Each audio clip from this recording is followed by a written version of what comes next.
I thought that there was a lot of evidence for Christianity, and then I learned something that I never heard of, and then I start to doubt.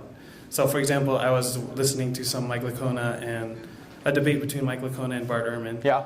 And Bart Ehrman mentioned that the gospel writers, they're not consistent in the smallest details. They're not perfectly the same. For example, in one gospel, Jesus dies before the Passover. Mm-hmm. In another gospel, Jesus dies after the Passover. Mm-hmm. In another gospel, Jesus dies during the Passover. So then, which one is it? And then he says, it depends which gospel you read. All right, let's stop right there, because that's a Bart Ehrman argument. Do you realize that after the Titanic sank, there were several different headlines from newspapers about how many people died. They all had different numbers.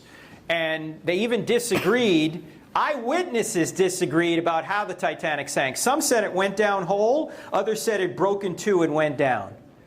So I guess that means we can't believe the Titanic sank, right? No. What do they all agree on? They all agree on the major event, the Titanic sank. They may disagree over how it sank.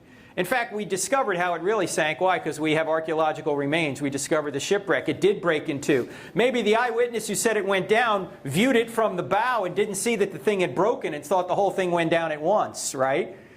But this is exactly what you get when you get eyewitness testimony. You get people agreeing on the major event. There was a resurrection.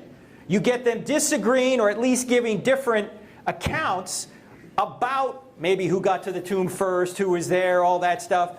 None of that changes the central event that they're writing about, and that is the resurrection. Now, there may be ways of reconciling these. Mike Licona is trying to reconcile them. My co-author, Dr. Norman Geisler, who wrote the book When Critics Ask, it's now called the Big Book of Bible Difficulties, gives some feasible ways of reconciling these. But let's say, worst case scenario, Bart Ehrman's right. There's no way to reconcile these different eyewitness accounts about the details of the resurrection. What does that prove? That proves that...